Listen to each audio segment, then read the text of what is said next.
Okay, let's play some damn chess. Okay, but what's the real reason why Slut. you no longer believe? According to them, the real reasons are that I am proud and dishonest. I don't want to be accountable. I don't love God.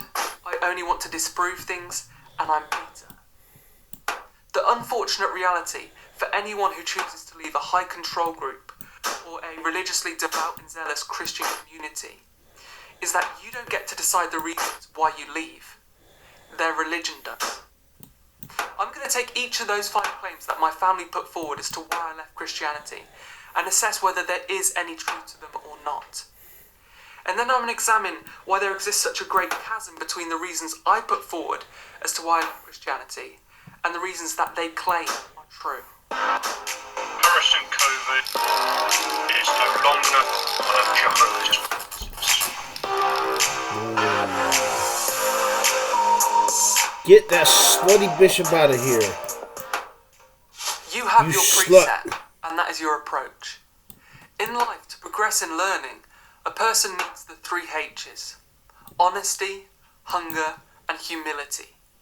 At the moment, you are not being honest with yourself and have not got humility. You slutty Each person slut. I know who has done similar is very Come on, and slut. thinks they are cleverer. When I saw this in an email, it came as no surprise whatsoever. This was a line of reasoning that was drilled into my head from a very young age. If someone was going to listen to me on the ministry, study with me, and get baptized, Come on, you they would slut. need to have the 3 H's. They would need to be honest, hungry for the truth. Come on, you slut. This means that if you've ever been called on by Jehovah's Witnesses and you didn't eventually convert to the religion, you are in essence dishonest, not hungry for the truth, and proud. In fact, we used to regularly sing at the Kingdom Hall, "We offer to all joys to hear or proudly with you." You motherfucking slut. Those words encapsulate the black and white, good versus bad, us versus them mindset that they possess. You fucking And after spending slut. 25 years inside the organisation, now standing outside of it, I can judge for myself whether they apply the Bible's recommended method of acquiring truth. You fucking Proverbs slut. 18:17 states, "The first to state his case seems right, until the other party comes and cross-examines him." In other words, don't take what one person You or one fucking organisation slut. claims to be true as fact without first listening to other viewpoints on the topic. If that person or organisation is in fact telling the truth, then it will remain true, no matter how much it is cross-examined and scrutinised. Is that the Jehovah's Witness approach? No. Not only are debates heavily discouraged, but they believe that their leadership is God's sole channel of communication on earth, and that everything else is the product of Satan and his wicked system of things. But as my dad labelled me proud and dishonest, let's just isolate one topic and compare my approach to finding truth with his. In a message to my brother, he stated, "Harrison no longer has the humility to believe in God."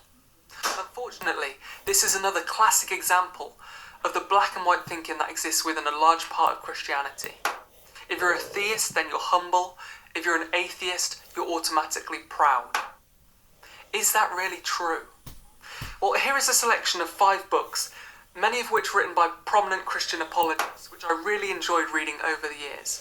At the Get time, that they slut built out up of my here. confidence that the biblical God does exist. I just fucked your hole. I know that my dad would have no problem reading any of these books. But in order to follow the advice of Proverbs 18:17 properly, I need to cross-examine my beliefs to make sure that they're correct. And so here is a selection of 5 books which I also Come read. on, you slut. These are written by professors, biologists, and prominent atheists, which offer an alternative perspective. I know for a fact Get that my slutty dad would key never outta go here. near any one of these books. He wouldn't touch them with a barge pole. Why? Well, in conversation with my brother, he said, "Can I send you a book in the post?" To which my brother said, "Yes, that would be fine, as long as I can send you one back in return." Not even knowing the title of the book that my brother was going to send him, my dad immediately replied, "I would not read any book claiming Jehovah isn't my father. I know he is." Seeking confirmation bias to reaffirm to ourselves that our beliefs are correct and that we are intelligent, while ignorantly discounting any contrary opinion, is an act of pride. It reveals that instead of being hungry for the truth, we are merely hungry for self-validation. But on the contrary, being able to hold your hands up and say, my beliefs are incorrect and they need to change to correspond with reality, is an act of honesty and humility. Harrison doesn't want to be accountable, to be told there are right and wrongs. When my brother first told me that my dad had said this regarding me, we both looked at each other puzzled as to why. My dad knew from my time inside the organisation just how seriously I took the religion's policies and the Bible standards. I didn't smoke, I didn't drink, I didn't gamble, I didn't commit sexual immorality. And if you compare my life now Get that to how it was king when out I of was here. inside the organisation, there is no difference on those regards from their viewpoint. And so we both immediately recognised that this was a You blatant slut. lie. But we can ask the question, why is it that this line about You fucking non-believers slut. not wanting to be accountable comes up so frequently from Christians? Get Well, that it stems slutty from a real king out. ignorance Get that about slutty atheism night out of here. and secular morality. Members of high control groups and other devout Christians spend very little to no time with non-believers and atheists. Among the Jehovah's Get that Witnesses, slut out you're of told here. not to develop any close friendships with anyone outside the group, and so your existence is merely within an echo chamber. If they did spend time with atheists discussing topics such as secular morality, they would soon find that it's not even Get that possible slutty king for an out of atheist here. to view themselves as accountable to any god. This is the equivalent of me saying to my dad, I know the real reason why you don't celebrate Christmas. It's because you don't want to be accountable to Santa Claus. To be told there's a good list and a bad list. Contrary to what many Christians believe, since leaving Christianity, one noticeable change within myself is an increased sense of personal accountability. No longer can I scapegoat my mistakes and my errors onto anything else. There's no divine means of being absolved from my wrongdoing. If you were to ask a Christian, why did you get drunk and sleep with that person and ruin your marriage? They could say, at work, the bad associate kept on giving me drink after drink, and Satan knew to tempt me when I was at my weakest. And so I'm going to say a prayer to God for forgiveness. As an atheist, none of that makes sense. You have to man up and confront your problems head Get that slutty king There is out no of here. means of abdicating responsibility in your own life. If you could read this article, I would appreciate it. I don't think it will change anything immediately, but it explains the mechanics, as it were, of what and why your faith has diminished. It will also Get that put in mind slutty of what would king have out to of here. change for you to regain faith. It does help me at least understand what has occurred within you. 15th of July 1989 Watchtower article, But I Do Not Love Jehovah.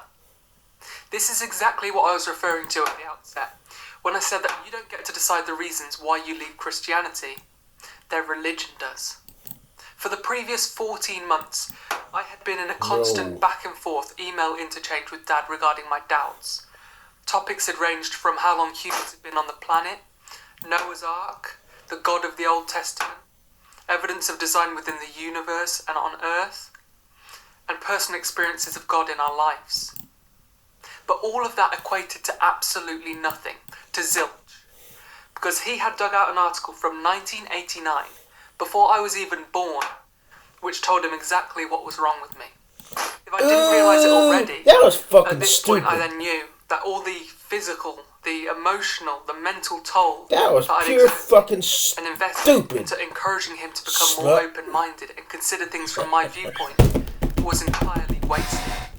Now, if as a Christian you can't identify the problem in sending March. an atheist an article entitled, But I Do Not Love Jehovah, let me pose a couple of questions to you. Why March. do you hate the Babylonian god Marduk? March. Why do you love the Greek god Zeus? And March. likely say, don't put words in my mouth. I neither love them or hate them because I don't believe they exist. That March. doesn't mean that we don't hold an opinion on characters that we believe to be fictional. Luke Skywalker, March. good. Lord Farquaad, bad. March. Skywalker, Ah, good. fuck tis. The Abraham God, Oh! I'll let you decide that one. Look, If someone wants to disprove it, they'll find a way to. And I had If this almost run family out of member is time. watching, I pose He you a was hoping challenge. I'd fuck up and run out Try your best to of disprove time. Get a atomic damn theory, stalemate. or germ theory, No, fuck that or the shit. theory of evolution, or the theory of relativity. And if you're successful in doing so, don't get in touch with me. Get in touch with major scientific bodies and institutes, because you may be in line for the next Nobel Prize. What I've found is that a very high percentage of Christians claim that having beliefs rooted in truth is the number one thing in their life. But when you examine their actions and their behaviour, it's not in harmony with that claim. Slut. As in the case of my dad when he said, "I would not read any book claiming Jehovah isn't my father. I know he is." But the fact that this family member said, if someone wants to disprove it, they will, it suggests to me that on some level, they're not 100% certain that their beliefs are actually rooted in truth. But potentially, through fear of where going down that rabbit hole of research might lead them, they will never truly contemplate the beliefs they've been indoctrinated to believe. Because of being bitter over his religion, he has thrown the baby out with the bathwater. I don't think anyone wants to hold their hand up and willingly admit to being bitter, because it's a term within society which has negative connotations. Come But on, when you look at the slut, definition of the slut. feeling or showing I'll anger, fuck your hurt, hoe, or slut. resentment because of bad experiences or a sense of unjust treatment, Come on, well then that slut. definition not only describes Move, me, slut. but I'm happy to be described that way. Because many people who fit that bill have I'll brought put about your black major ass positive for stalling. change and social reform. Slut. When you leave the Jehovah's Witnesses and look back in, you realise that this is an organisation which has a lot of blood on its hands. It has a lot to answer for. Its policy of extreme shunning former members, the depression, anxiety, and people who have even taken their own lives as a result. The number of children who have died through not having blood transfusions. And the thousands and thousands of allegations and people who have even taken their own lives as a result. The number of children who have died through not having blood transfusions. And the thousands and thousands of allegations of child sex abuse which have failed to be reported to the proper and relevant authorities, through fear that it would bring reproach on God's name, or sticking to stubborn, nonsensical policies. When you sit back and reflect on those three things, let alone a dozen more, how can you not feel a sense of hurt, of anger and resentment, and want to bring about some sort of positive change in society? Come on, you fucking If you've not heard of the slut. expression, throwing out the baby with the bathwater, what it basically means is that while disposing of something unwanted, you simultaneously got rid of something truly valuable and important.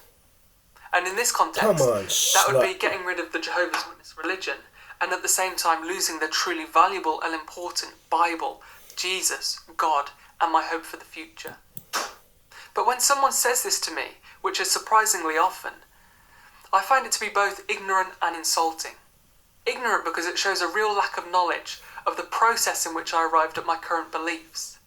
And insulting because it kind of presupposes that the analysis of my former religion was Get the one that and only slutty topic little that I whore did. out of here. Almost Get as that if I thought, slutty little oh, well, whore my out of religion's here. wrong, therefore the whole of the Bible's wrong, and I'm just going to be an atheist. Yet this could not be further from the truth. When I finally decided to address my doubts, I categorised them into three questions. Does the biblical God exist? Is the Bible the inspired word of that God? And are Jehovah's Witnesses the one true religion? I answered those questions in no, they numerical aren't. order, doing extensive and unbiased research in the process. I honestly said no to the first two questions before I even turned my attention to the bathwater of my religion. The question I would therefore pose to anyone who says, don't throw the baby out with the bathwater, would be, Get that slut do you out have of strong here. evidence to assert that there is a baby? Or do you just believe so because your family and your community do? Even if you've had what you stupid believe to be slut. first-hand experience from God, Jesus, or the Holy Spirit, does that mean that those experiences are real? If a Hindu, a Muslim, or a Jew were to say those same things, you would probably say that they were deluded or suffering from hallucinations. But they would probably say the very same thing about you. What is it that unites all five of the reasons that my family put forward as to why I left Christianity? They are all variations on judgments of me possessing a wicked heart lacking faith. And that's despite me either in person or over email telling them the real reasons why I left. What's interesting to me is that this process of leaving a state of ignorance, educating yourself, Son of a arriving bitch. at new beliefs, and then not being understood by those you've come to know and love in life is nothing new. In fact, it predates Christianity. As Plato said, those who are able to see beyond the shadows and lies of their culture will never be understood, let alone believed by the masses. But what's truly refreshing when you leave a high-control religion or a religiously devout community is that you get to meet up and talk to other former Christians. And instead of hurling misconceptions and lies at you, they will actually listen to you and believe you, because many of them left for the exact same reasons. In 2018, as a ministerial servant, I would stand on the platform and try my utmost in public talks to convince the audience that the God Jehovah existed. And yet at the same time, I had doubts.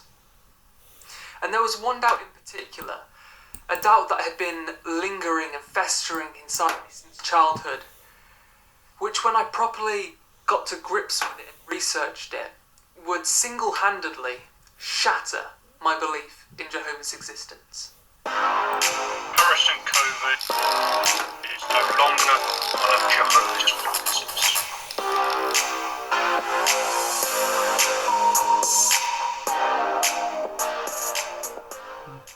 If you were to ask a Jehovah's Witness, why would a loving, kind God who hates to see pain and suffering create a global ecosystem in which animals tear each other apart and eat each other alive? They would say, he didn't. Jehovah created all animals to be at peace with each other in a global paradise. The reason they say this is the same reason why I said it for so many years. I was told by the people who I instinctively trust the most, my dad, my family, my community, and God's one true Get that organisation, slutty king out of here. that all life on earth was designed to coexist in a united global peace and paradise called You the Garden slut. of Eden. And that what we see Oh, today, those girls smell the like utter spit. barbaric brutality of the natural world, I curse the was Jehovah's never Witnesses Jehovah's intention for religion. this planet. If we look at the Jehovah's Witness timescale, we are now living in a time period that's referred to as the last days. A time period in which, because Satan is in control of the world and Jehovah has withdrawn his Holy Spirit, animals, when they eat each other, are behaving in apparently an unnatural way. Post-Armageddon, we're told that our planet will once again be restored to a paradise, and animals will be reverted to their herbivorous Come on, you nature of which slutty they were originally rook. created. I was aware that as this is a future prediction, of course there is no evidence for this. Likewise, there is no slut. evidence that the Garden of Eden ever existed. You slut. And so, the only part of the Jehovah's Witness timescale which I could actually verify was the world that I could see around me. A world in which even some You plants better move that consume slutty animals. bishop. And so my I'll doubt slut him was the fuck regarding the up. truth of this You timescale. slut. Had animals only been eating each other for the last 6,000 years? Or had it been far longer? I understand on this topic, to most people, questioning whether an animal like a T-Rex was herbivorous or carnivorous is an absurd thing to do. They would say, well, duh, of slut. course it is a carnivore. Of course it was a carnivore. They would say, You just look at slut. its skull. 60 serrated edge teeth, like giant steak knives. A sense of smell that Robert Bakker, paleontologist, describes as being equivalent to 100 bloodhounds all duct taped together. And a jaw which generates a life slut. force of around 8,000 pounds. You That's slut. twice as powerful as a saltwater crocodile. And that's You exactly slut. You're not why going to I take that doubt it. damn poem. You But there are a slut. few Jehovah's Witnesses who were saying the same thing to me. They would ask, were you 'Cause- there 75, 150 million years ago? No. So you can't prove anything. I recognised that this logic was completely faulty. I mean, did anyone who said this to me actually believe that if you weren't there to Cuz see you something just happen, fucked up. you can't Oh, prove I it just as being fucked true up. or you can't believe it? Son of a Did they doubt bitch. that Jesus walked on water? Did they doubt that You Moses split the motherfucking Red son of Sea? a Or that motherfucking God bitch. created life? You motherfucker. No. And yet this was a line that I was hearing more and more and more from Jehovah's Witnesses. You motherfucker. To the point where I thought, I wonder if there exists anywhere in the world actual fossilised evidence of animals eating other animals. Because I knew that if I could find that sort of evidence, it would validate my doubt and it would completely blow apart the Jehovah's Witness timescale. And so with that in mind, I set off to a place where I thought I stood You about as good a chance as motherfucker. anywhere else of finding evidence like that. The Natural History Museum in London. Get that And motherfucking thankfully, slut my out journey of there here. wasn't in vain, for I came across this. As I walked past this fossilised skull in the museum, I noticed something out of You place at the back fucking of this one's motherfucking mouth. slut. It was a bone from a fellow ichthyosaur, and was this animal's last ever meal. I had done it. My You doubt had been motherfucking validated, slut. and I knew at that very moment there was no going back. I found other videos online, such as David Attenborough analysing a very similar fossil at the Natural History Museum of Stuttgart. I'll include a link in the video description to that video. And I concluded very quickly that life in the water had been carnivorous for hundreds of millions of years. But of course, could the same be said about life on land? My Come research on, led you me in the fucking direction slut. of a T-Rex tooth crown that was found embedded in between two vertebrae of a hadrosaur tail.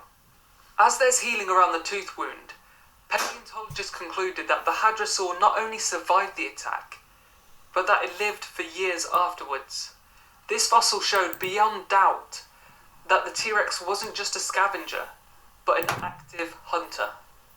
But among all the fossils that I would go on to look at, there is one that captures an extraordinary moment in time, the death of two animals as they were fighting. Here we have a velociraptor which had attacked a fucking protoceratops, slut. and in turn the protoceratops had pinned to the ground by the right arm the velociraptor. It was at this point during the fight that a sand dune collapsed and enveloped them in history. Contrary to what I was indoctrinated to believe, there was nothing special about the last 6,000 years. It was simply more You of the get same. that slutty night More out bloodshed, look out of you, pain, slut. suffering and death. But the finger of blame was facing a new direction.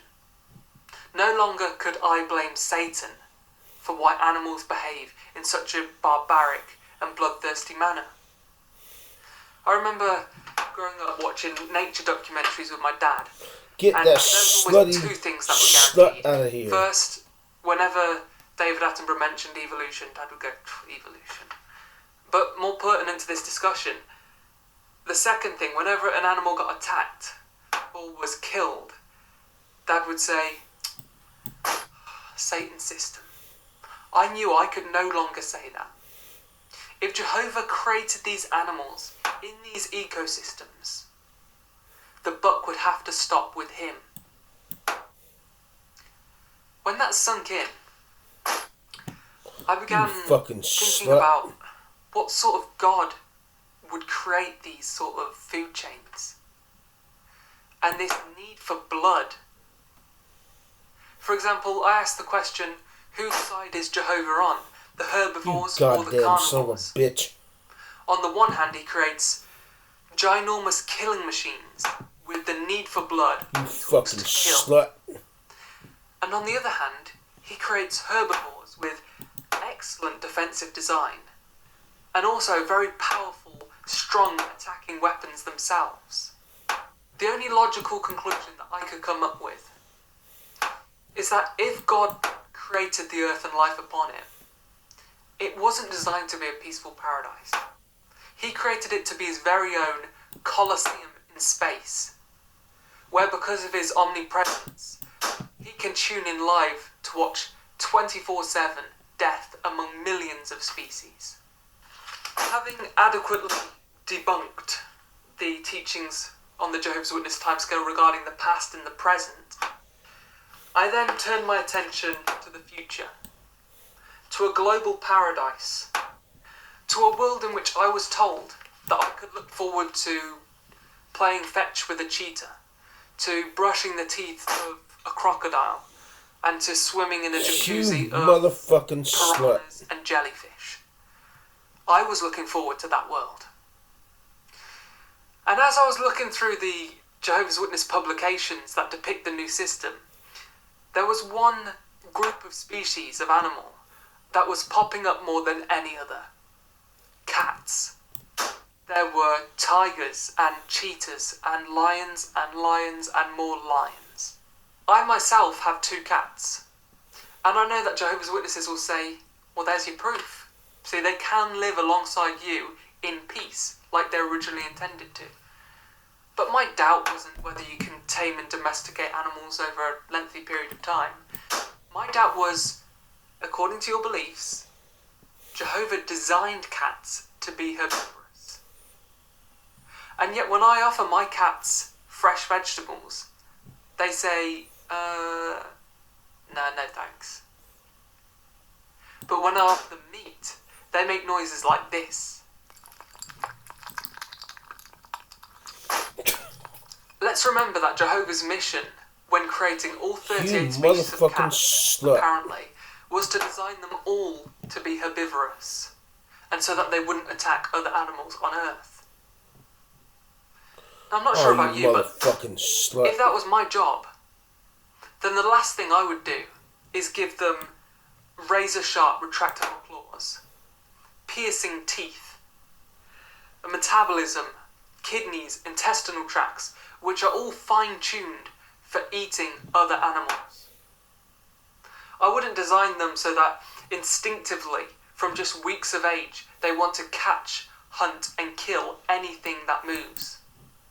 And the last thing I would do is ensure that their bodies cannot live without taking in meat. And yet when we look into the science of it, the evidence is damning.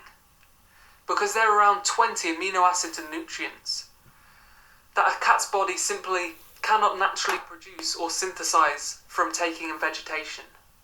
Without trying to flog a dead horse too much, Jehovah did a terrible job of designing a herbivore. He literally couldn't have done worse.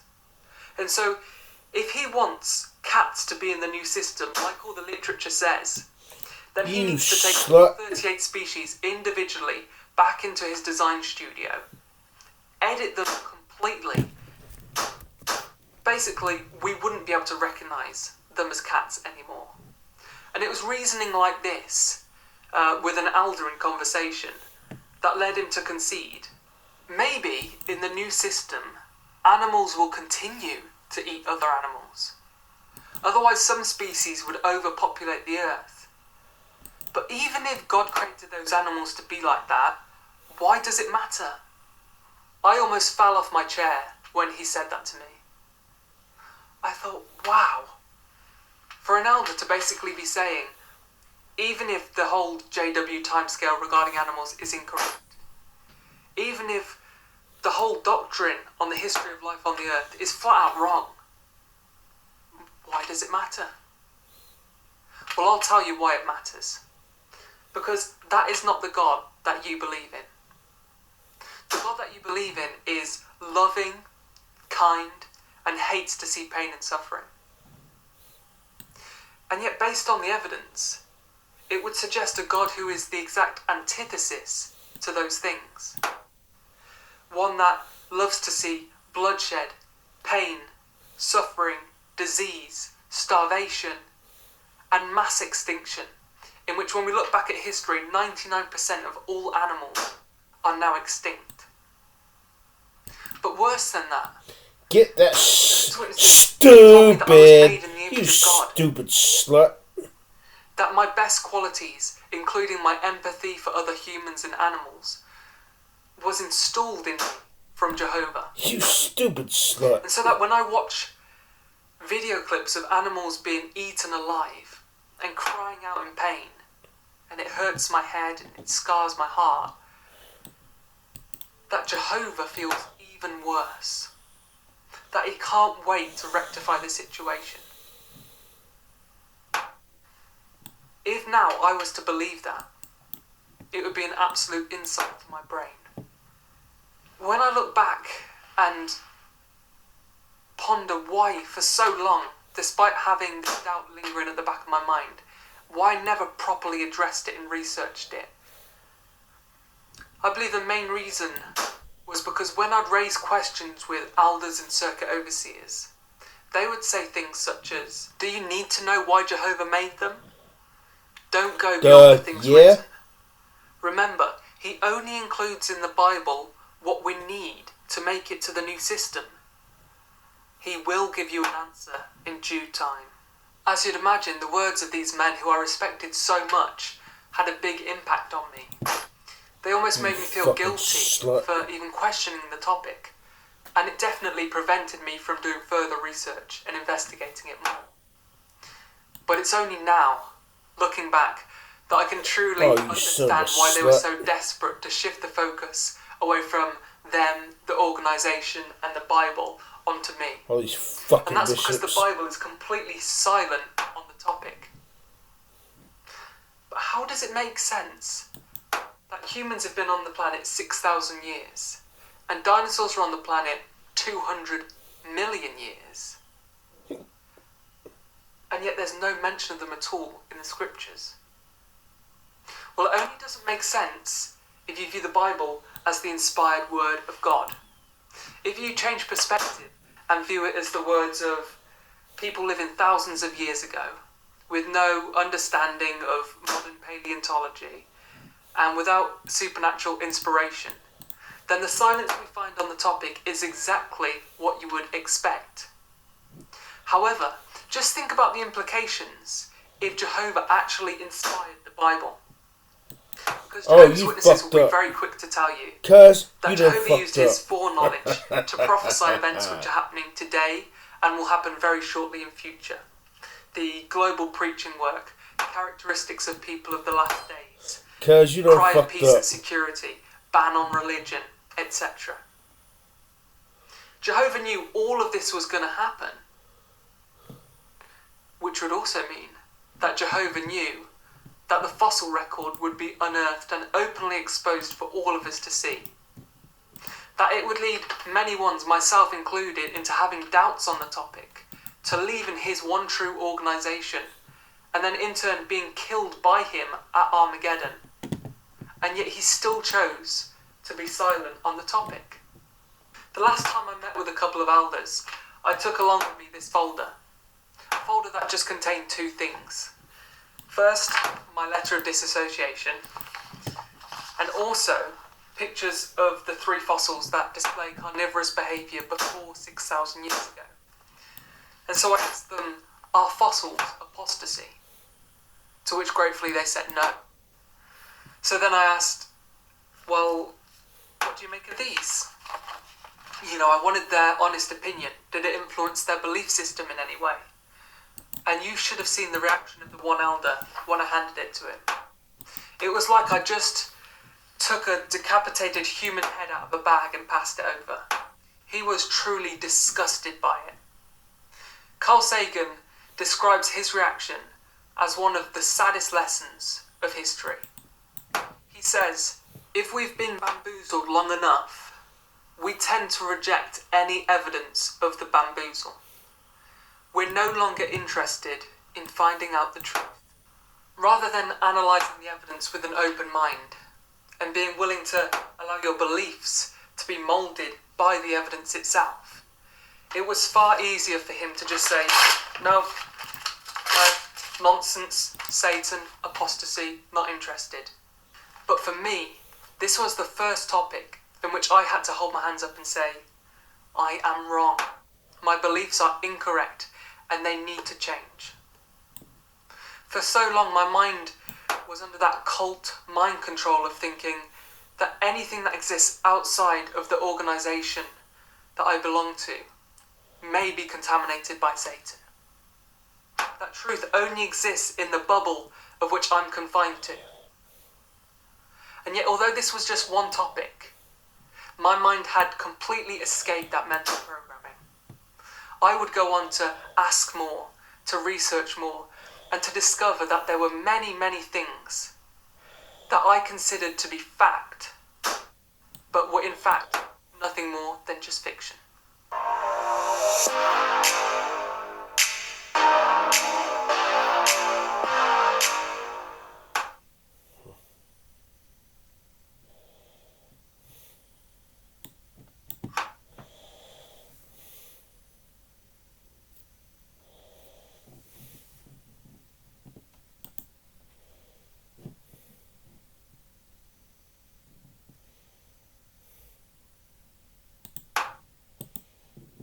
Over 5,000 hours out on the ministry.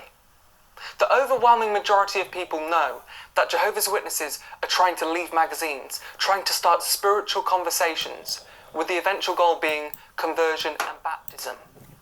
But what those people don't know is what Jehovah's Witnesses say about them once they've left their door. I believe that if people knew what they said, they would be truly shocked.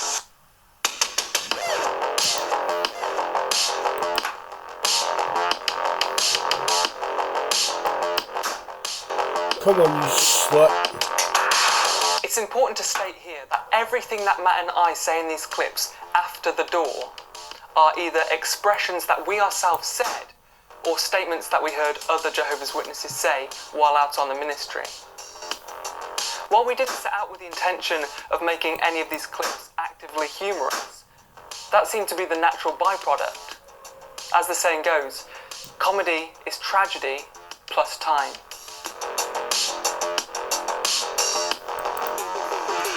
Oh my fucking god. Oh, someone's in.